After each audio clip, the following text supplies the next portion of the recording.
A new focus on militias has emerged with the FBI bust of a plot to kidnap Michigan Governor Gretchen Whitmer. But militias are not new to Michigan, and my next guest actually spent time with members of the Michigan militia shortly after the Oklahoma City bombing. This country's heading to civil war because this is the final step. What do you think about my idea of maybe if it would be better if we have more than two political parties? How about if we frighten the guys that are in there and the gals that are in there? Which political party is going to say, we put the uniforms on and pick the guns up so that they would watch us, so they would see us, and they would have to hear us and listen to us? But we're down to two options and two options only. Either you listen to us or you destroy us. Filmmaker Michael Moore is joining me right now. Michael, good to have you back on the broadcast. Let's take a look at this, because this incident here that we just witnessed, this was the 90s, of course, but some of these sentiments probably still hold today. First of all, how long have militias been around in Michigan, and were they always seen as a threat? Well, white supremacy, let me just say this first of all about Michigan, because I grew up there, I still live there, that people of Michigan, I mean, in Flint elected the first black mayor in the country back in the mid-'60s. We passed the first open housing ordinance by election back in the mid-'60s. So we have a long history. The UAW as a union was one of the first to demand integration of the assembly line. So strong history of doing well and treating people well. Sadly, though, since back in the 30s, with Father Coughlin's radio show. There's no one alive now that's going to remember this, but there was a radio show. It was the most popular radio show in the country back in the 30s, demanding that we do not enter World War II, that we be sympathetic to the Germans.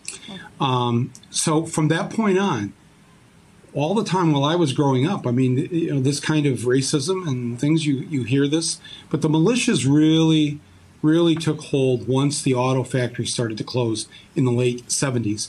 Flint, the city of Flint, by the early 80s, had an unemployment rate, official unemployment rate, of 29%.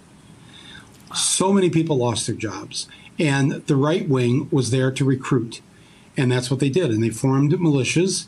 The first time I interviewed, it was actually, I had the Grand Dragon of the Michigan Ku Klux Klan on my radio show in Flint. I had a radio show back then called Radio Free Flint when I was 20-some years old. And I've listened to them, and I've had them. I mean, Terry Nichols, who blew up the Oklahoma City building with Timothy McVeigh, he graduated the same year from high school I did, and he went to the high school right to the east of mine in Lapeer, Michigan. So I've known these guys for a long time. So when I see them, when I saw them back in April at the state capitol, I don't know those guys specifically, but I know those kind of guys. I went to high school with some of them. You know, their bark sometimes is bigger than their bite. And what they want to do, what the leader of the Michigan militia at that time, right after Oklahoma City, and McVeigh and Nichols had trained with the Michigan militia, what they said was they want to be heard. And that's why I was suggesting, well, why don't you start a political party? You know, you can do that. There are nonviolent ways to be heard and to enter the political fray. But, you know, I have to say that I think what I want people to do is not be afraid to go to the polls, whether it's in Michigan or anywhere else. A lot of these guys, you know, they have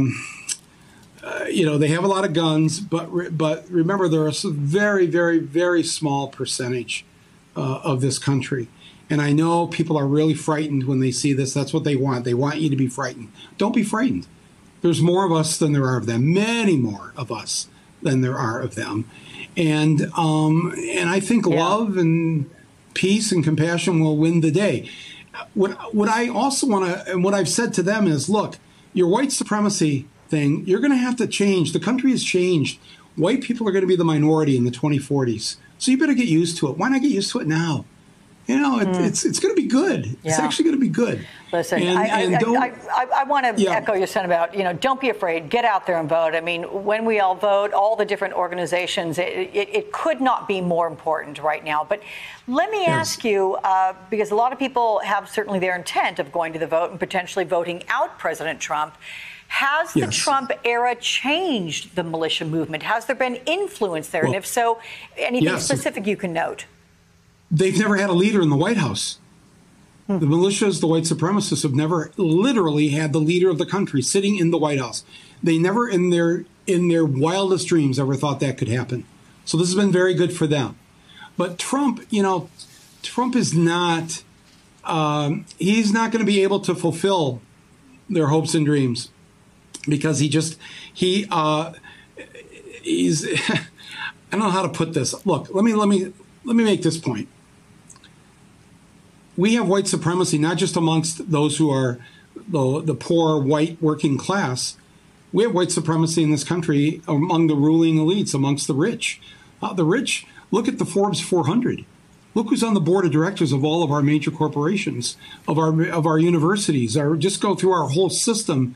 Mm-hmm. White people have been running the system, and they figured out how to take over without using guns. Yeah. They kidnap, quote, governors and senators and politicians with paying money to them, and then they own them, and then they get what they want. And what they want is different than what these guys. Well, all these guys want a job, and they want a decent middle class income. Most of them do.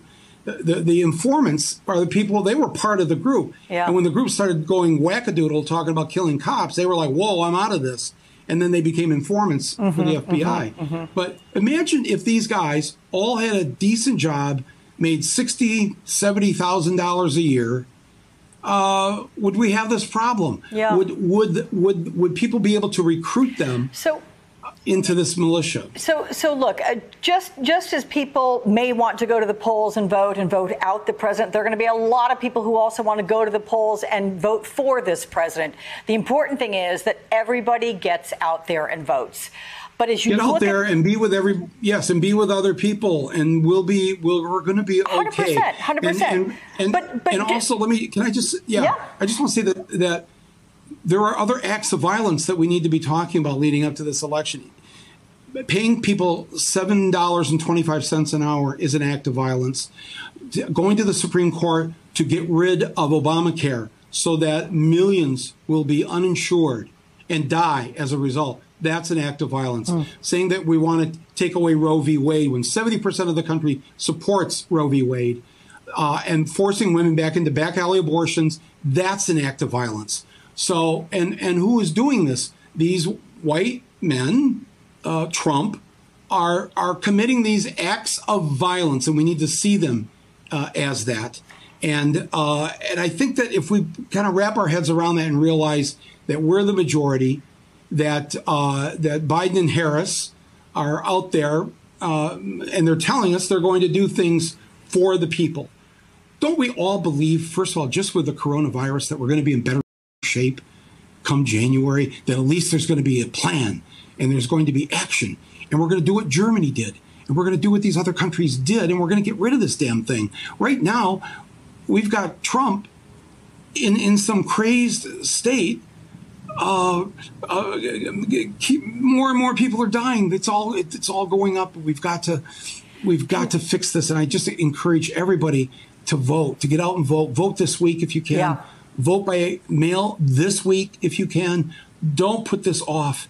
We're in a dangerous place. Our lives are at stake, and I'm much more worried about that than I am, some guys running around with guns and trying to figure out how to kidnap the governor. Not to say that this isn't important, but let's. Of course. I mean, what did the one guy say? He was mad that he couldn't go to the gym, and I thought, well, looking at these guys, the picture you put up there of them, good on them that they wanted to go to the gym. Let me ask you quickly, last question, and that being with this 2020 race, 23 days ahead, is there anything that worries you? Where do you see this thing headed? I'm worried that people are going to start to take for granted that Biden's going to win. Complacency. You need to wake up every morning over these next 23 days. You need to wake up every morning with this thought in your head. Trump pulled it off before. He lost by 3 million votes and became the president of the United States. I don't know how to do that. He did it. He can do it again. Do not take him for granted and act as if today is the day that Trump is going to win his second term. everybody must behave like this in these, and you must make a list of 5 to 10 people that don't vote, and hold out your hand to them and say, I know you don't want to vote. I get it. Just do it for me. Just this once. Just this once. Yeah. And if you don't like it, don't do it again. But there's 100 million non-voters in this country. It's the largest political party. All we need are just a couple million of them in the right states, and we will be done with this madness. Well, you may be somewhat encouraged to see, by comparison, the incredible number of early voting. People have been mailing in, and people who are going to the ballots and trying to vote in person early. I know a lot of states are offering that as well. So listen, Michael Moore, it's always good to talk with you. And thanks so much for your insights. Really fascinating history about the Michigan militias. Thank you. So Judge Amy Coney Barrett released her opening statement ahead of her confirmation hearing tomorrow. And depending on how you read it, you're either alarmed or you're calmed. Two powerful legal minds are going to react to it next.